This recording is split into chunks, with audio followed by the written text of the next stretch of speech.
audio's gonna be... We're really running against time here. I like that, we can work with that. Cool. Okay, the next scene is I was with my brother Jamie.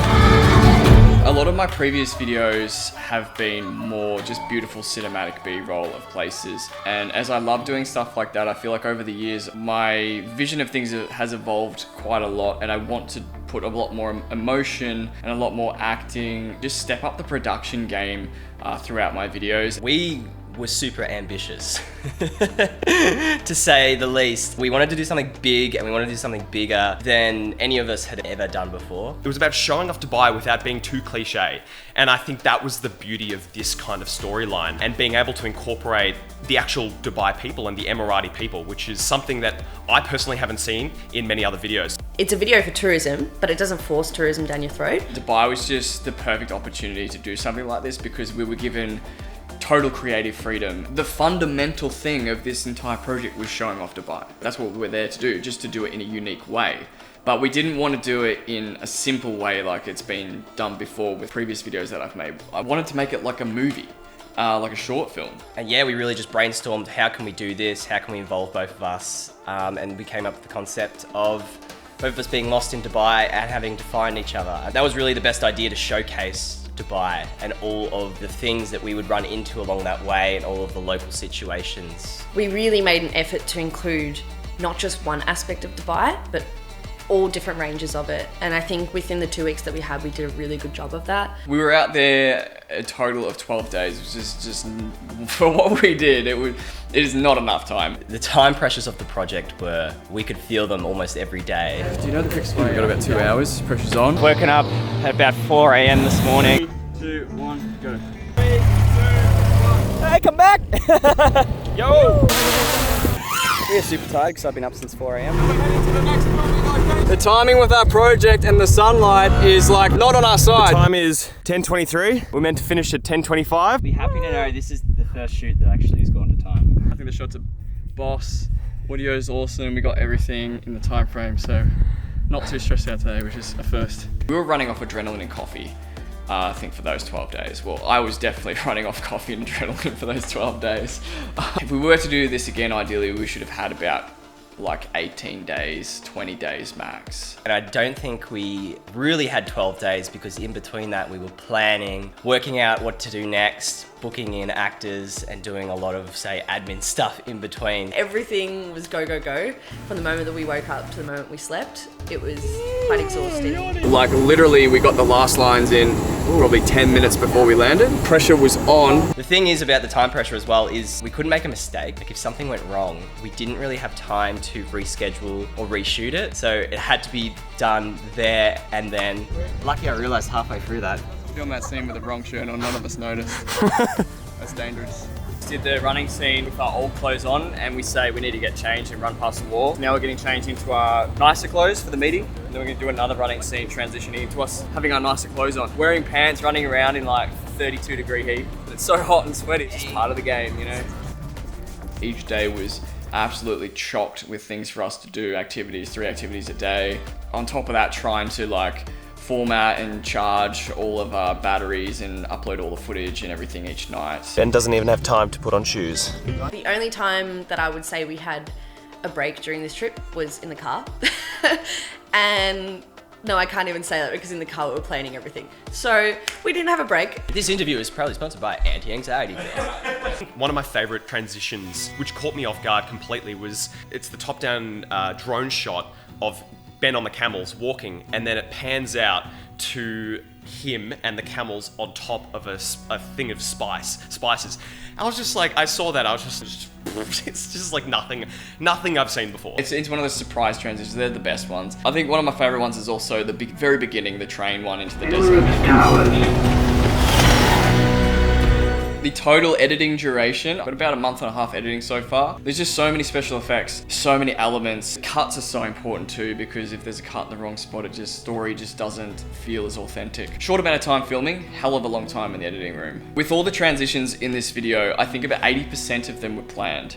Originally, I wanted a drone shot of the camels. Kind of like lowish and goes up, but it doesn't have to go super high. And then I was gonna film a spice powder thing in the market and then just pull away from that. Originally, we weren't gonna go for a top-down shot. But thinking about it on the trip, it would have been more difficult to go for like a level shot pulling back, because then you've got the sky and you've got to edit the sky out somehow, and it just doesn't work. So we changed it on the trip and went for a top-down view, and then from the gimbal looking down into the spice powder, pulled it out. Some of those transitions were improvised though, like the one at the very beginning, the train going into the desert. That was just something I saw in post. I'm like, straight off the bat, this has to go in the front of the video. People are going to be hooked on it. I almost think the teleportation of us at the very end, where we just appear and there's the explosion, and seeing it with the sound design is just like this massive boom, boom, like, whoa. That's what happened, and it's kind of like the big reveal of what happened to us, and like how realistic and nice it looks. Yeah, you can do it again, the camera's not moved. Less crazy armor. Half speed. Yep, stay there, stay there. Blender is the software I use to create all the 3D effects. There was just so many things we had to be careful and make sure we filmed slowly and delicately so we could track the scene and then put the elements in. It was still a pain trying to track things. I created all of the 3D elements in Blender, from the room Jamie runs through, shooting down the crack in the concrete out the door. The only thing I didn't create was the gyrocopter, and I was confident I'd be able to do it in post later on, but as I dabbled into it, I knew I needed to learn a lot more in the program. So funny enough, actually, I hired someone on Fiverr who is a Blender 3D artist to create the gyrocopter for me. So I'm actually gonna link his information here because he's done such an incredible job. I even created a version of Jamie and Suhaila to put in the gyrocopter. It looks so silly, but you could barely even see them. I reckon I could have got away with not even making them. But they're there, the detail's there. If you want to pause it and look, they're in the gyrocopter. For the gyrocopter scenes, the actual pilot, I actually cut out Suhaila's head and tracked it to the pilot and then color graded it to fit in with the scene so it looks like she's actually flying. And luckily the pilot was wearing black on the day, so this worked really well for us. I've probably spent about 2 weeks in Blender just making 3D elements and tracking them into the scenes. But I'm stoked with it. Like, it brings a new level to this kind of industry and ups the quality and professionalism. So. Ben teleporting into the desert, I just remember sitting on a dune and Ben's like, yeah, I'm gonna do a flip. So I'm like, oh cool, I'll get the BTS out, and I'm just shooting, and he just does a flip, but then he just falls on the ground. And it was the funniest thing I've ever seen, but it worked so well. Yep. Sounded like it hurt a lot. That hurt like a Tiny bit. One of the most difficult things we came across was flying drones, because around the city and everything, it's illegal to fly drones. You just can't do it. We did a lot of drone stuff in the desert and areas where it didn't matter too much. But when I got home, I really wished I had a lot more footage of drone shots around these beautiful buildings to give context to the areas we were in. So I came across Storyblocks, which is a royalty-free stock footage site. And I went looking through the footage and found heaps of stock footage of Dubai drone shots around the cities. I ended up using a lot of Storyblocks stock footage for this video, but you wouldn't even tell because the color grading kind of cements it in with everything else. It definitely saved me a lot with keeping interest and keeping Dubai looking beautiful throughout the video with these aerial shots of the buildings and giving so much more context to where we were. So Storyblocks absolutely saved me with that. And if you guys want to sign up with Storyblocks, there is a link in the description. Storyblocks is definitely worth checking out, and it's a vital tool for filmmakers, especially after this trip. It's a must. It's a no-brainer. Acting is super, super difficult, especially in high-paced environments where, you know, we're filming in 35-degree weather, everyone is hot, we've got a time pressure of less than 30 minutes, and we've got an actor who hasn't had acting experience necessarily. I mean, I've done some acting before in videos, but not to this extent. Like, this had to be really good. You couldn't get away with it being just half-ass acted. It had to be really well done. Oh my god, acting is a process. And a process me and Ben have been wanting to do more for a long time, and this was really jumping in the deep end to do it. I guess before we even started the film, there was a lot of rehearsals and a lot of us going over the lines and trying to like record ourselves and watch ourselves back and see, you know, how we can improve and get better at acting. Ben, where have you been? I've been looking for you all day. I woke up in the desert this morning and I have... You reread that, so you pulled it out first because you think that's your phone. Yeah. I lost it. No, you gotta look around the sand. Yeah. Okay, Polaroid and you.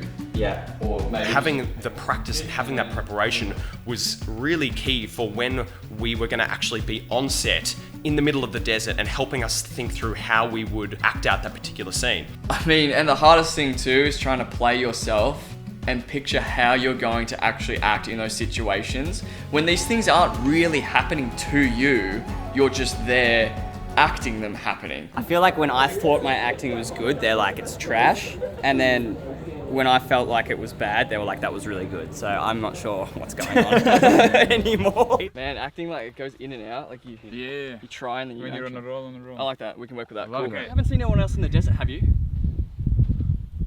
That was good. I think that was the one. Expo was probably one of the more stressful experiences because us three, Ben, Jamie and I, were all acting in the same scene and we were just running in between and trying to like be as dynamic as possible but still get the shots. And I just remember it being like, you know, we'd do a shot and we'd do like 10 takes of one scene. Still alive! I did too many head turns, let's do it again. Wait, do you know us? Wait, do you know us? Wait, do you know us? And it was like our brains were just fading and fading because it was like we'd been filming for 2.5 hours and it was like 11 p.m. Initially, I wasn't feeling the pressure. I have a one line that says, "Flat white, sir." Walked into atmosphere in the Burj Khalifa, and instantly I was like, okay, this place is really bougie, this is really nice. And you know, there's like 1 billion people walking around you.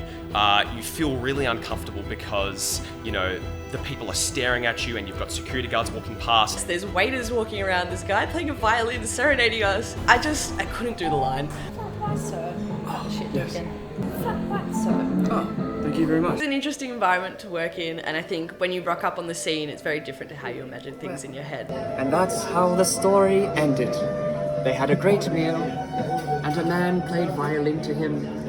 I have like really high respect for professional actors now. But overall, yeah, super fun process acting, definitely something I want to get more into. Actors always make videos so much more fun. And I think in this video we had a total of 9 different actors. Even before when we were writing the script, we're like, oh my god, we need 9 people. So we started just messaging and trying to get into contact with people before the trip to see if they were available to help us out with these parts. And hopefully could play the characters right for these parts. So we were doing a bit of casting and kind of just like really rush casting. Most stressful part of the shoot, trying to find actors. Finding actors was very difficult because we needed everyone that was based in that location. We had very specific roles that we imagined, like very charismatic characters. To begin with, the organisation of the actors was very much a situation of meeting people, figuring out how their natural personality fits in with the personality that's in the script. Our first actor was Suhaila. She was a friend of a friend and she was more than happy to come and have coffee with us one night. We explained the whole concept and then the next day we were out shooting it. We're like, do you want to play this role? And she was like, yeah, it sounds fun. Sounds like something I haven't done before. And she did a perfect job as the Emirati market owner. One more time. Really? That was good. I like that one. That was good. That was good. Yeah, that was really good. You did a great job. She is an unbelievable actor. She's made it so much easier for us. Great experience. Yeah. Yeah. It's the first I'm time she's ever enjoying. done something like this too, I think. So thanks so much. You've done a great job. Yeah. The day before each shoot, we would find our next actor. It was like, oh my god, who are we gonna get? Peyman's a good example. It wasn't until a couple of days into the trip that we met him through a friend. Like, this guy is just perfect. He has a perfect personality for this character. Peyman was the most eccentric, funny, awesome, vibrant character that we needed for the boat scene. It's going to be fun. Frank, don't go! We're like, do you want to play this character? And he's like, yeah, I'm free tomorrow, like I could do it. And we're like, all right, let's book in the boat tomorrow. So we booked in the boat. Bought all the clothes, created Frank the watermelon. Like, we went shopping to get Peyman's outfit for that scene that day, like 30 minutes before we got on the boat. Aladdin is in town. What's up? Dude, it looks sick. How do you feel? All good, man. All good. I'm really excited for this video. He rocks up and just plays this perfect, he was just so perfect for it. I'm going to eat you. It was a joke. Come back. This is so good. Frank, no! That was the one. That was the one. That was the one. I'm not gonna lie, I was so confused when I saw Frank the Watermelon in the script. I had no idea what it was about. Oh, it's just amazing because we had this concept of Frank the Watermelon somewhat in our head, but seeing it actually come to life and that whole scene get put together is just like, it just exceeded my expectations of what I imagined it to be. Not sure which eyes to choose. He's going to be the star of the show. Have you had to organise everything yourself? His eyes running away. Frank the watermelon started off as just a normal watermelon from a grocery store, and he was brought to life at the hotel lobby. Look at the watermelon.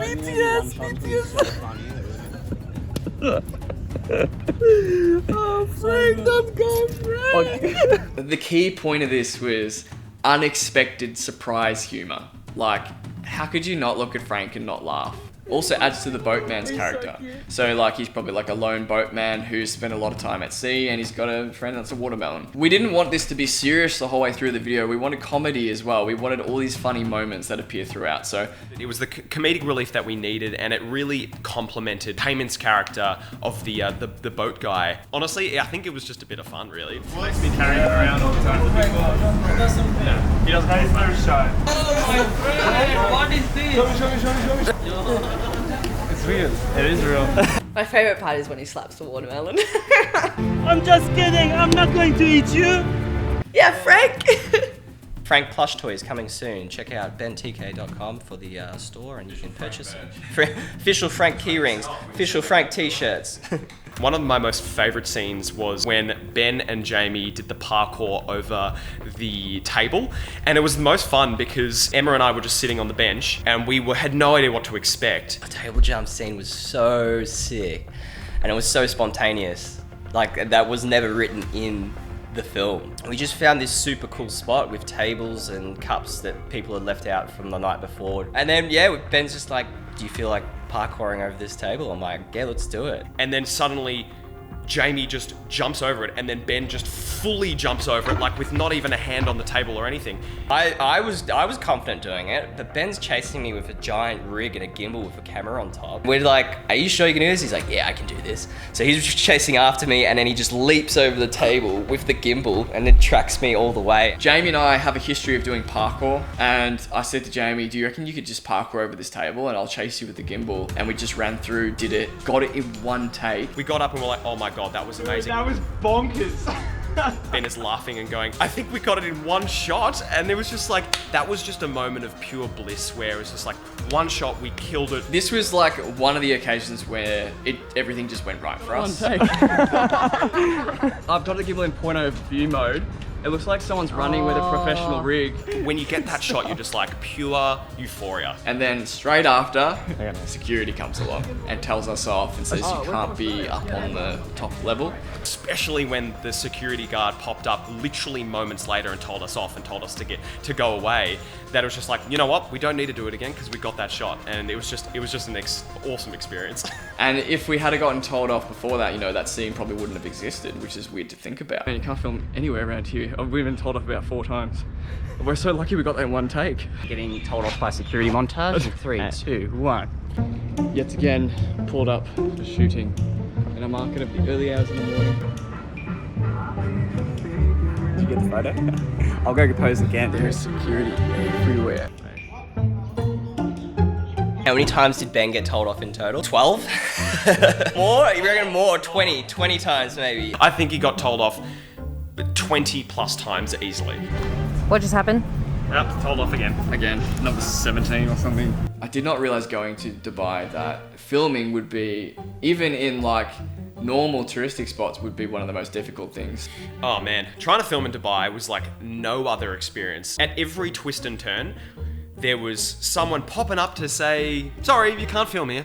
I remember we tried to film in the mall and the security came up to us and we had to go into the main office room and we got taken away and we had to sit down there and we had to talk to like, I don't know what his role was. It looked like he owned the mall, seriously. I absolutely loved the setting of the spice souk. It was beautiful, the lighting was gorgeous. Every shot we got of Suhaila and Jamie with the 70mm was just so crispy and nice, and it just looked like a movie scene. And this is one of the first scenes we filmed, so it got me stoked. One of the only scenes we didn't have immense time pressure on ourselves. We actually had to pay a guy who was working at the store to use his store because obviously we'd be interrupting his business. And everyone was so helpful. Some guy was blowing smoke off his incense for us so Suhaila could look boss walking through.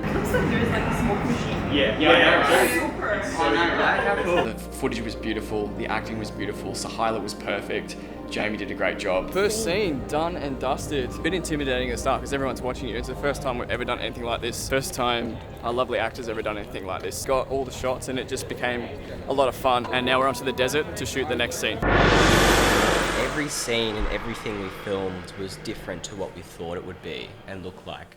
Because it's one thing to imagine what a place looks like in your head, but when you actually get there and the logistics of it, it's just totally different. Like there's more people there than you think, there's noise. I remember when we had to go out to the desert, Suhaila, the gyro copter pilot, lands the gyro in the desert and gives me the box and tells me to walk into the desert.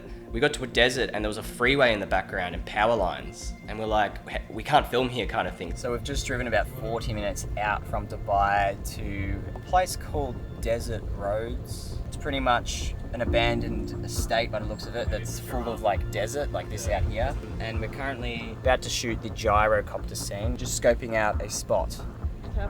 Yeah, just location's a bit different, so we're going to try and avoid the power lines in the shots. Then we had to relocate, go deeper in the desert, and at this time the sun was setting and we're like, no, we have to go deeper in the desert. And we managed to find a spot and then aim the boom away from the highway to cut out that noise. Does it look completely different to what we thought it was going to look like? There's power lines on that side with factories and it's not nice. We spent a long time figuring out how to make it look good. Found an area that worked, got the shots we needed. And time was not on our side either. We just got finished before the sun sort of came out because the whole video's got to be filmed during like a midday kind of light. So lots of elements working against us, but I think we did a good job under the pressure. Almost every scene that we did had some sort of logistical problem. We've never really done something like this before. And the nature of travel is, it's just so spontaneous and things go wrong and that's what we usually capture.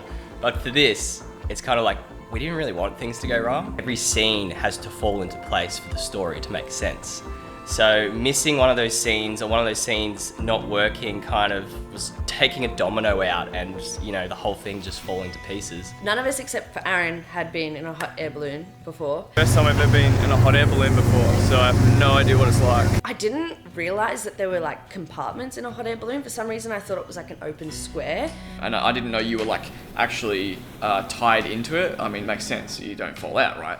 We couldn't move around freely in the hot air balloon. I assumed we'd be able to move around with the boom microphone and have a lot of room to work with, but we were in these tiny little sections that were blocked off from all the others. So we found this out when we were getting in the balloon. Just had to think on the spot, okay, Abdul, Suhaila, you guys are getting in that side. Jamie, you're getting on that side with Aaron with the boom microphone. We'll shoot from here. Emma and I will go in this corner. And then we're like, okay, we're just gonna have to make this work while we're up there. When Ben was on film, I was ducking down into this thing, trying not to trip over, and then vice versa. So we had to keep alternating who was ducking over, passing the cameras over between like the fire guy. It made it quite difficult to enjoy the scenery as we were going around because like most of it I was looking at the box.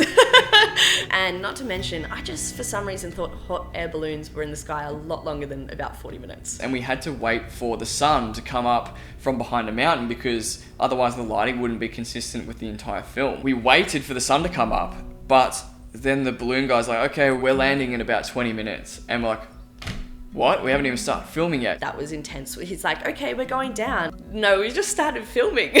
We just like briefed the guys quickly then and there what we needed to film. Then we started shooting with the boom, got all the shots, and then within 10 minutes later we landed. That was intense. But yeah, that was just such an unpredictable day. Like you couldn't predict a lot of the stuff that happened that day. I wonder what the next challenge is going to be. We got the gyrocopters coming up, so that's going to be another one, which we're going to have to figure out.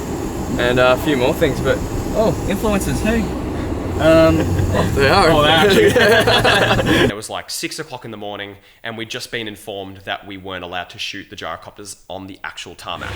We have like an hour or two to record this scene. This is the only slot that we have available to have Suhaila because we only had a few days left on the trip. And at that point, I was just like, I think we're done.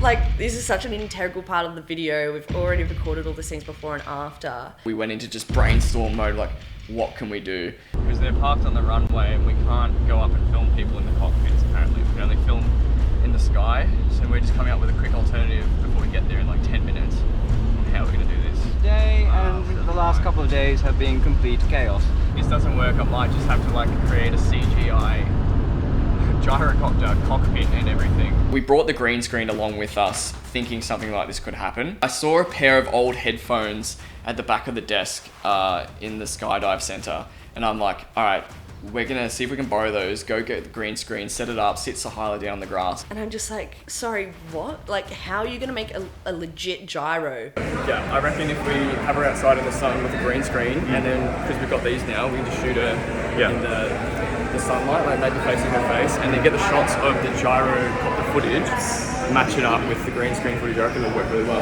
Okay. Yeah. We filmed it, got her in front of the green screen, got her to act, got Jamie to act, and then we got asked to move by centre management because we were on the premises filming, and you know, it's just complicated when you're on someone's property filming. Once you start doing a project like this, you begin to discover all of these things that it just you can't do. So then we had to go a bit further down by the river and hold it up, try and match the lighting to what we just filmed. Had our driver and Emma hold up the green screen, and we were all like acting in front with the boom and stuff. Our cars are driving past, beeping at us. We were exhausted. This was day 10, I think, of 15, 16-hour days, and it was just like game on. But we got the shots, and then we had about 20 minutes before we had to get on the gyro. So we literally had to get all of these shots and then be in time to fly in the gyro and film the gyro shots themselves. So I think that was the most intense day, not to mention when we were standing out there, it was like 35 degrees, we were all sweating. I've aged a couple of years doing that scene. Oh God, you really need a break. Oh jeez. All right, we're done and we officially need to get on the gyrocopters because we're running late now. For me, each time it was just like brain chaos. And figuring out jigsaw puzzles. The scene with the Camel man as well was very tough because he'd never done acting before. So we had to try and coach him as well how to act Camel's scene, which is the first part of the video. And we're just rushing because we don't really know how much time we have or anything. Like, we're gonna try and get it done as best we can. That's good, it's so close. What are you doing over here? Well done. That'll be the next one. So we'll put the camera here, and then you do that one next. Just stand a little bit closer to the camel. Maybe call him. One more, maybe call him, like a lower voice. No, just you, my friend.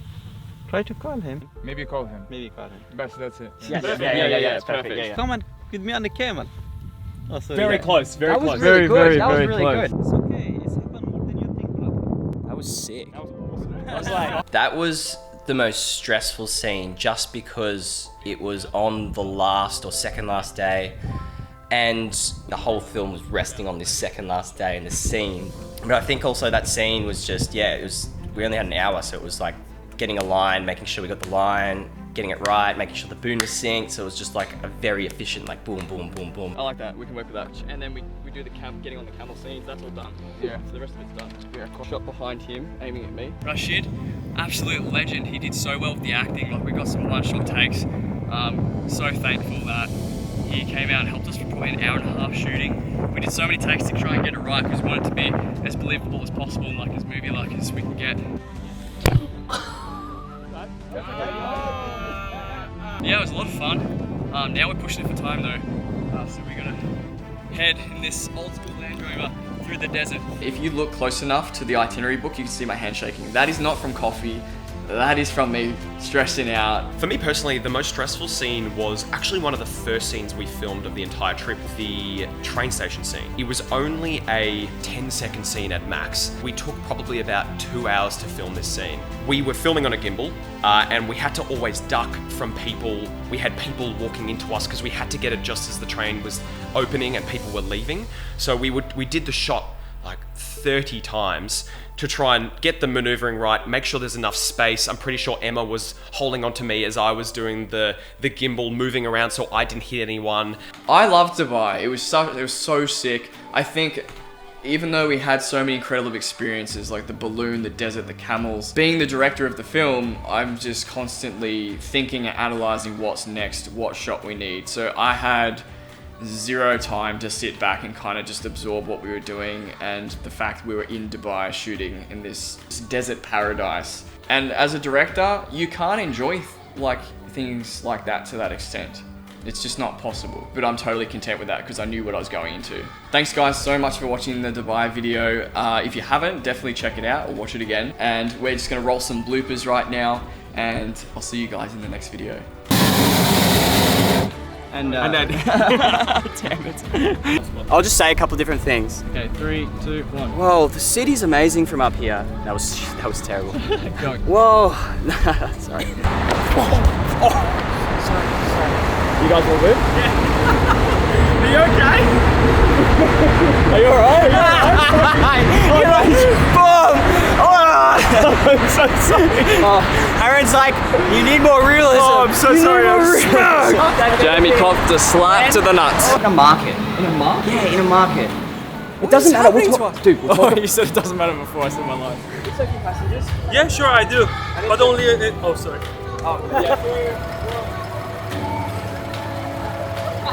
So many people come to Dubai and spend. happening to us? I don't know, but You don't get the time to spend. talk like this now because I'm in the shirt. Cheetos. And my Arabian shoes. Look at them. Look at the tassels. Look at them dance. Dance, tussle, dance, tussle. I'm fun at parties.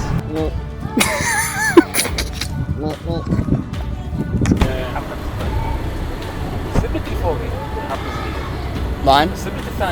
What is gonna say something? Jamie, what are you doing? Summoning the fish? What do you mean? There's no fish in this lake. How did you do that? Hot air balloon and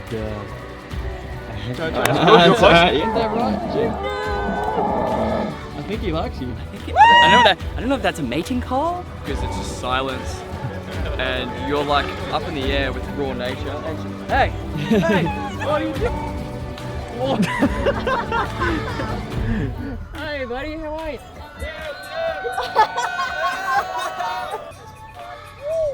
Who are you, sir?